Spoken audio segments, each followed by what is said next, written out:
Sonia is the head of circular economy and environment at AIMPLAS. She's an expert in improving of recycling, recyclability, eco-design, and material recovery. And Sonia will speak on the importance of environmental impact analysis. How can we adapt to future requirements? We are very much looking forward to your talk, Sonia. The floor is all yours. Please go ahead. Okay, thank you very much. First of all, thank you Plastics Europe as well, just to give us the opportunity to be here. And I think it's here, that one? Okay. So I'm Sonia. I'm the leader of the Circular Economy Department in AIMPLAS. So I'm going to talk about the importance of the environmental impact analysis. So we are going to talk about context, about LCA, and also the next point. So here in the agenda, we can see we are talking about some introduction regarding AIMPLAS, of course. And then the why environmental impact analysis is important, and the challenges, how to adapt to the future, and final thoughts regarding this. This is not working. Okay. So, okay, the introduction. So, AIMPLAS, just a few minutes for AIMPLAS because we are in Hall 8A, and just someone that doesn't know us. So we are based in Spain, in Valencia, and we are a technology center with more than 35 years of experience. The main thing is that we are working with different companies just to transform and to have some innovation regarding plastic material. So we are working with them regarding some new developments and also environmental impacts, just to try to develop a better future. Here are our installation, our facilities. We have like different pilot plants, laboratories, also building regarding just training and so on. Here is some of the pilot plants you can see. And the main thing is that we are working with plastic. We work with different sectors. So we are maybe focused on packaging, of course, regarding regulation as well, or maybe automotive and so on. But we work with every sector that works with plastic. So that's why we're working with all the different companies in general. Just to finish, some figures regarding our main activities. This is because we are focused on develop some new projects, European projects, national projects, in terms to manufacture or develop the main innovation that companies want to put on the market. And here, just to talk about that, we work also on the whole value chain in terms that we were talking about pilot plants. So from polymer synthesis to plastic recovery materials, recycling, and so on, just you to have this in mind. So let's start about environmental impact analysis. So why this is important? So this is important because we need data. The previous speakers were talking also about that. We need data in terms to evaluate the things that we are performing. So LCA is more focused, of course, in environment, but we have to evaluate in general the three aspects of sustainability, which is the life cycle assessment, the cost life assessment in terms the things that we are going to develop are environmentally friendly, but also economically friendly as well, and also the social life cycle assessment. So just a brief introduction of that. We know that working on life cycle assessment is going to understanding us the effect of the materials, the processes, and how is going to affect the whole value chain. So because of that, we have like 3 different scenarios. So there is like cradle to grave, which means that we are going to analyze the whole scenario of a product or a process. Then we have the cradle to gate, that we are going to analyze just from the production, for the manufacture of the material until the production, and then cradle to customer. So it's gonna just to arrive to the main distribution. So this is important to know because depending of the material or the product or the processes that we're going to analyze, it's better just to go to one or to another. I think the previous speakers also say about that the LCA is going to study different categories, not just the greenhouse emissions. So this is also other thing that we have to consider. And why? Why we have to analyze the different processes? So as we were saying, we need data to be some scientific, but also it's going to help companies in these different points. So it's going to help companies to choose better materials. So why? Because if we analyze the different data, we are going to apply the eco-design principle as well, and we are going to just go to the better material regarding my new product. And this is related to design with circularity. We need to know the best aspects in terms to design new packaging or new products. And also regarding the processes. So we were working on materials, on products, but also regarding the different processes. Later on, we are going to see how to improve processes as well and how to calculate the different aspects. And also just communicate the different things that we are developing with credibility. So regarding this as well, there is some regulation in the last years. So we have the greenwashing regulation, the eco-design regulation, and also the PPWR, regarding, and this is like, I put here this because it's like some related to LCA, because the greenwashing is related to LCA because we need to have this calculation in terms just to communicate the different analysis and the different final results in terms just not just to be like very clear. Also, the eco-design regulation is regarding, the objective is to develop product and processes around Europe with the focus on sustainability.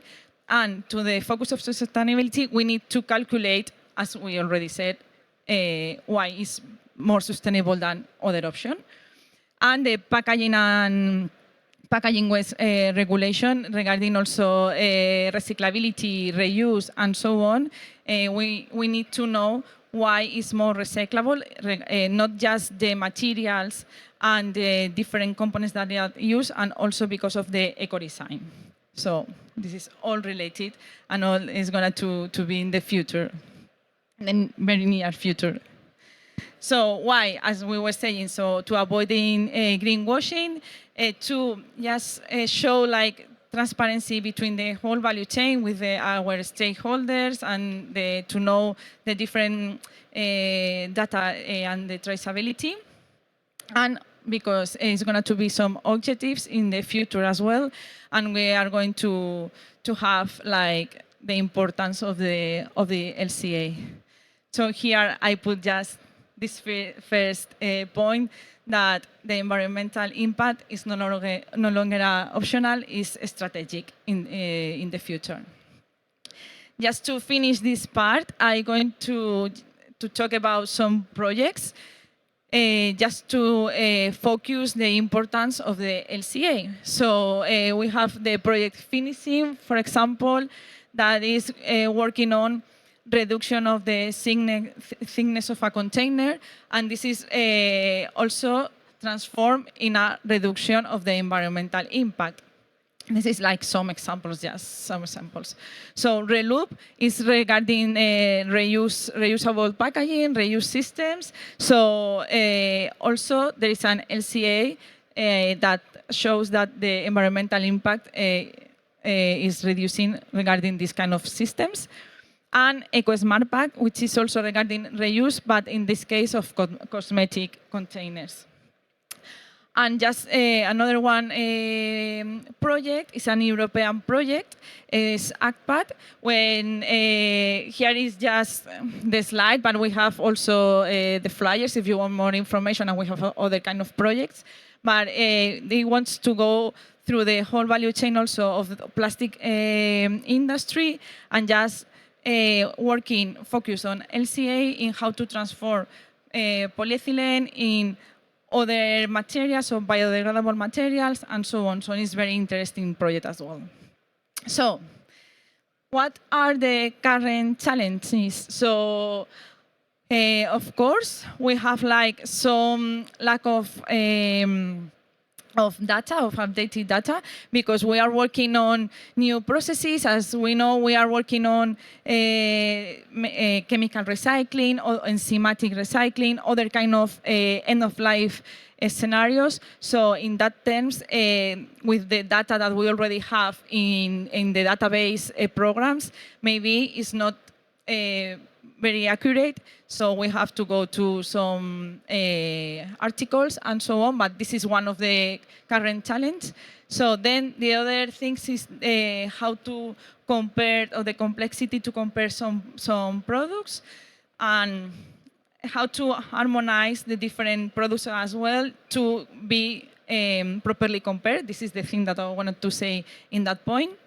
And also, which is very important, the digitalization gaps. So we are working with many tools, and nowadays we are working with more digital tools, but we have to be more agile in that point. So because on the future, we are going to move from this static scenario to a dynamic and real-time assessment. So we are going to talk about that so briefly as well. But in the future, the thing is that is going to be have some information that just in the real moment, as well as in many recycling facilities or manufacture facilities, we have this data in terms of efficiency and so on, but also regarding the LCA. So how to adapt to future requirements? So here we put this slide because, of course, there are different targets on regulation and different goals. So we have to be ready of that. And also we have to start, we were working about that some years ago, but nowadays we have to start working on how to integrate the LCA in the design phase. So because for the future, as we saw in the different regulations, if we put LCA and we put eco-design, we are going to be a success. We are going to be a company that is so aligned to the regulations, and we have to be more competitive to the other companies in the market as well. So in sometimes maybe some companies just have the calculation of the LCA or other kind of impacts. But nowadays, I think it's as I said before, a strategic thing to consider, because it's going to be the differentiation between other companies. Sorry. So yes, I put here that from the eco-design to end of life, so every choice leaves a footprint. The next one is so as we were saying, to adapt the different regulation goals, the other important thing is how to adopt digital tools. So such as digital twins, for example.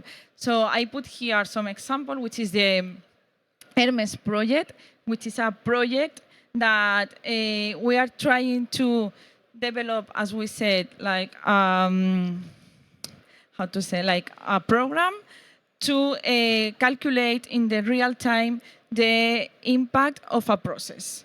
So in here, we also put like the concept of SSBD that we are going to explain later on, but is a methodology is placed in Europe, as you know, that is going to calculate or to analyze the whole different environmental impacts from the design. So safe and sustainable by design is the SSBD. So in that one, with that's the tool, we are going to have the impact on the inputs of the every process. And also the use of verified environmental labels. Of course, there is like a label with this, the EPD, but also there are other kind of labels just to communicate the results and to be like transparent. So we can innovate sustainably without measuring impact and transparently. Then we have to have a strengths collaboration. It is very important to work all together during the value chain. So that's why it's very important to know the effort that we are all doing. So this is also maybe in some way related to maybe DPP. You already know about digital product passport, and the digital product passport is going to be declare the main, also the impacts, the environmental impacts, but also the main materials, the main production, the design of the size of the product, and so on.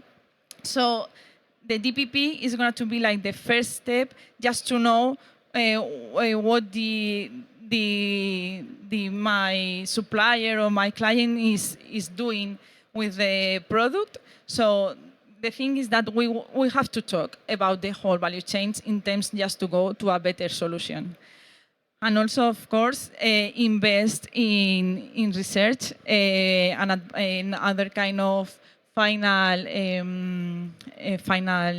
recycling, so final valorization, because we have to invest in how to innovate in some materials, how to do this but in an environmental way, and how to maybe move to other option of recycling technologies.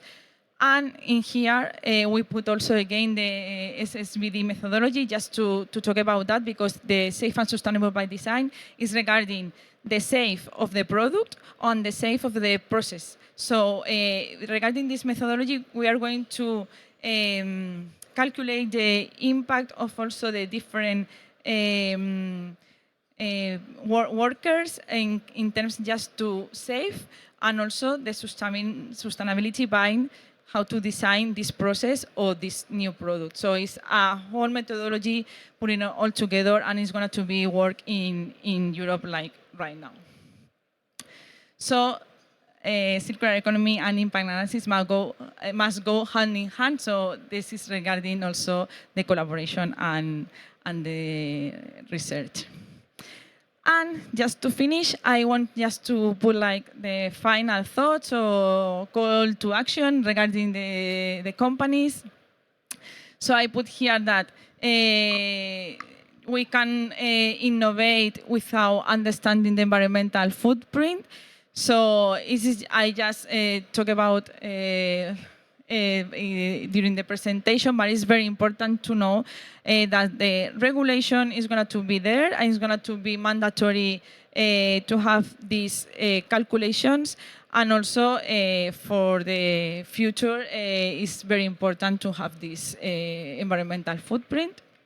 Then, as I said, the impact analysis have to be the strategy in the future regarding the companies, because it's going to be like the differentiation between one company and another. Maybe years ago, we focused on other kind of products or other kind of objectives, but nowadays, in the future, the strategy is going to be transparent and to have this very clear, just to be like the better supplier or the better client or the better company in terms of LCA. And then the transition is going to be a little complex, but I think it's going to be necessary to be in that way. And also, I didn't put it, but and the other close remark is regarding digitalization. So we are also have to think about it. Think on the strategy is going to be the LCA, but also linked to the digitalization, because in the future we are going to calculate all the tools, digital tools, and I think it's going to be like very interesting if we are starting in this sector, just start with digitalization as well. So, as a final point, let's work together to make transparency, impact, and circularity the pillar of the next generation of plastics and materials. Thank you very much.